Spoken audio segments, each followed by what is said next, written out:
Thanks for joining me. I'm Corel Painter Master Aaron Rutten, and in this video, I'm going to answer a question from one of my Patreon supporters. Richard would like to know, what is my process for creating custom image hose nozzles in Corel Painter? For anyone who's not familiar with nozzles, they're stamp brushes that you can create. So for instance, I created this custom branches brush, and you can see I can paint these really nice looking branches. If I just click once with the brush, it's just this repeating stamp over and over again, but I can spray this stamp out in different ways. If you imagined having a spray nozzle on the end of a hose, you could spray like so, or you could have everything come out in a linear fashion, or you can have it follow the contour of your brush. And anything you can paint in Corel Painter, you can turn into a brush. So I can make clouds, I can make pine needles, I can make drops of water if I want to. I can really make anything. So I've made several videos on how to actually create these brushes, but Richard wants to know what's my creative process for making these brushes. So I'm going to go ahead and break that down. First of all, you have to have an idea for a brush. So maybe that idea comes about by necessity. You're painting something and you're going, oh, I need a brush that paints clouds or rocks or sand or something. And you might need to create that brush because there's not a brush in Corel Painter that can give you the effect that you want. If you're feeling like experimenting and you just want to create brushes, a good way to get inspiration is to do an image search on Google for some different textures and patterns and natural things. Or you could even just go outside and go for a walk or go for a hike or go to the beach or the lake or whatever you have in your area and just look at different things like trees and clouds. And you really have to study each of those objects in depth. I don't mean just look at them once for half a second. I mean, look at them for a long time, spread it over multiple days, and really memorize and internalize those details. The details you're going to be looking for are patterns. So how do things repeat? For example, a tree has forking branches that keep forking. A lot of these patterns are fractals. So if you don't know what fractals are, go ahead and look up a video on fractals or read a little bit about that. Fractals are very common patterns in nature. And once you understand how to create fractals, you'll understand how to create repetitive patterns. You'll also want to look at the shape of the object and the form of the object, the three-dimensional contour of it, the way that light plays on it from different angles. And of course, you'll want to memorize the texture and color of that object as well. So once you have an idea of the type of brush that you want to create, the next thing you'll want to do is think about the overall boundary and alignment of the object. And what I mean by boundary is, let's say my brush is going to be some little shrubs here, like so. The boundary for those is going to be kind of maybe a wide square, like so. Versus if I was painting something like, let's say ivy or something, or some kind of stalk, that might have kind of a tall, thin boundary. And so when you create this brush, you'll want to keep that in mind, that the ivy needs to kind of stack on top of itself like this, and all the brushes need to be thin. These shrub brushes can just kind of spray out everywhere, so they don't really need to be aligned with each other. You also might want to consider whether or not you're going to want that brush to always have the same orientation and always be upright, or whether or not you want it to follow the contour of your brush as you're painting. You might even want it to just kind of spray out like so. Next, you'll want to determine the stamp quantity. How many different variations do you need of the same pattern for it to look organic? Some objects will require more, some will require less. For example, if I select this grass brush here and paint with it, this grass repeats a lot and it overlaps itself a lot, so I probably don't need a whole lot of variation here.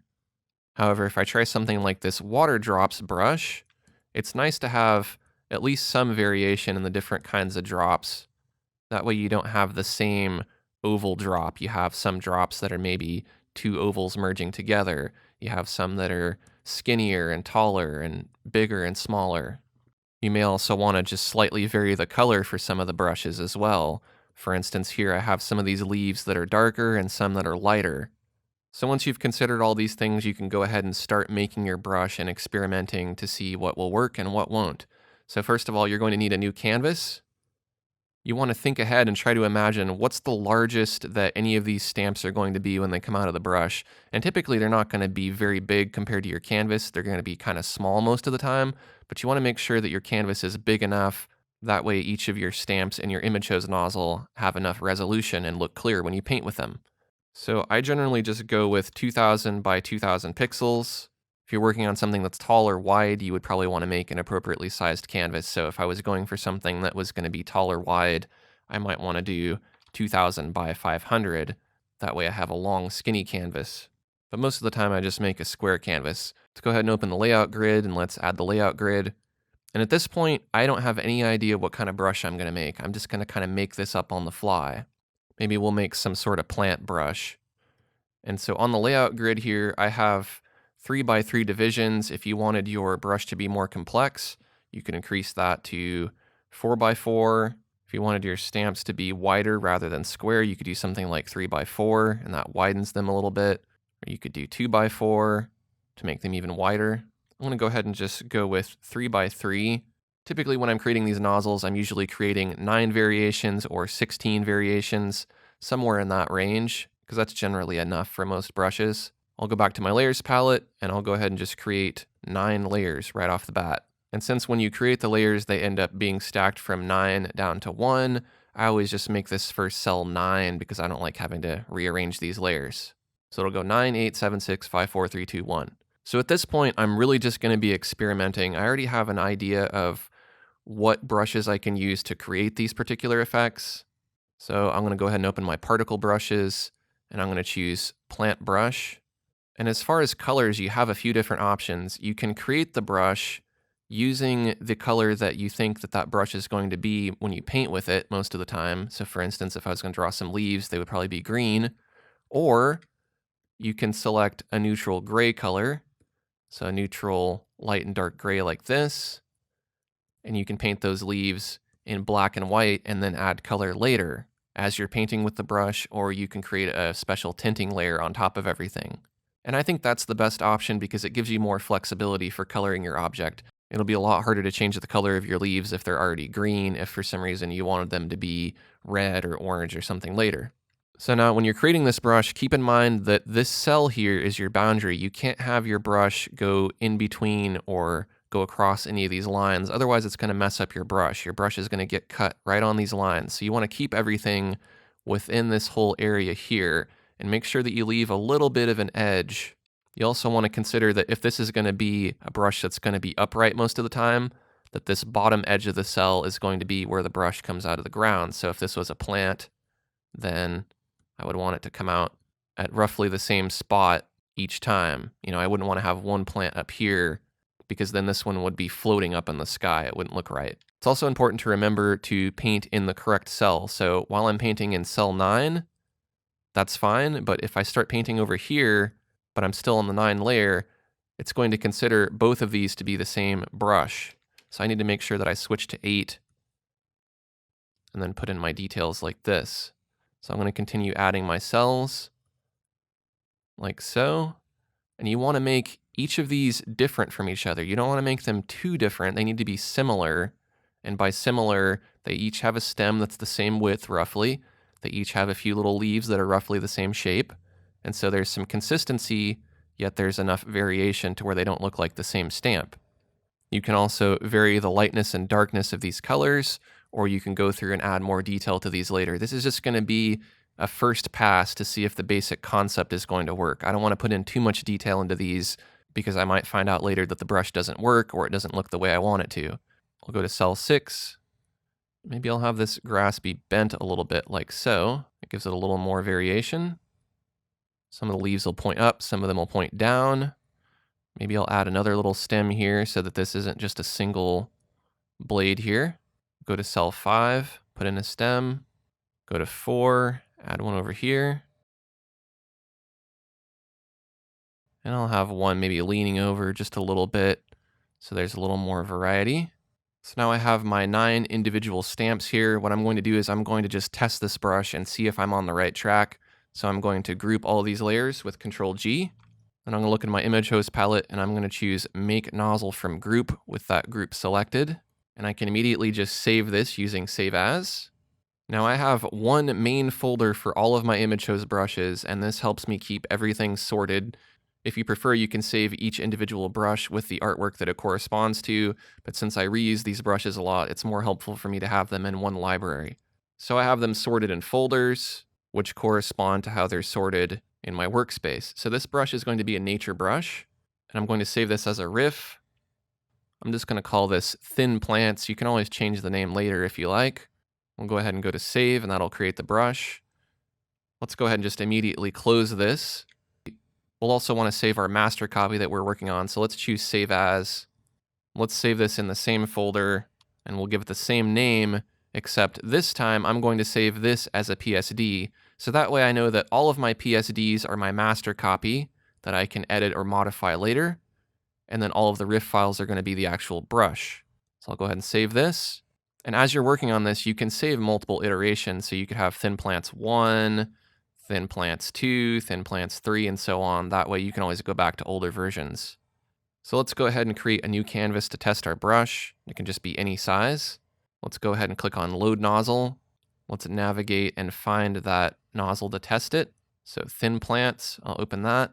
Now, since I know this brush is going to be upright most of the time, I'm going to select linear size P, and let's paint with it and see. So I think that's working kind of how I imagined it would. If I use light pressure in the background and then firm pressure in the foreground, I can get kind of a field effect. Let's experiment with some other brushes. Let's try linear size P angle D. Now I can use this brush and get kind of a branching effect like so. Now, if I paint down, my leaves point up. If I point up, my leaves point down. So that's something to keep in mind too, is the orientation of your brush. If I switch back to my original here, if I wanted to flip that orientation, what I would want to do is take each of these and just rotate them upside down. Or if I wanted them to come out of the side of the brush, I could take them and I could rotate them sideways like so. So this is where you kind of experiment. You test your brush. If it's not working the way you want it to, you go back to your master, you modify it. You can either save it or save a copy of your master, and then you'll want to go ahead and remake your nozzle again if you've made any changes. So let's make a couple changes here. Let's say that maybe I'm going to lighten and darken some of these leaves. So I'm going to turn on Preserve Transparency. I'm going to select a lighter color here. I'm going to go to my plant brush, and I'll add a couple little highlights here. If it's hard for you to see what you're doing on the white background, you can add a color to your background if you like, and then you can just hide that when you export your brush so it doesn't show up. So you can see I've added a few little highlights here. Maybe I'll continue doing that on these other nozzles as well to give them a little variation, because you don't want them to look too flat. Maybe I'll add some dark as well so that they have a little bit of shadows on them. All right, so we added some variation here. Let's go ahead and select our group. Let's choose Make Nozzle. Let's go ahead and save this. If you want to maintain your old version, you could save this as Thin Plants 2. I'm just going to overwrite this one because I know that I want to just go ahead and replace it. I'll go ahead and close this. I'll switch over to my test document, and I'll select linear size P. I'll choose Load Nozzle again. So I have to reload that same nozzle now that I changed it. And I think I like that better. It looks pretty good. Now maybe I'll want to test to see how it looks with the color. So I'm going to create a new layer, make sure Preserve Transparency is off, paint in a few little rows here.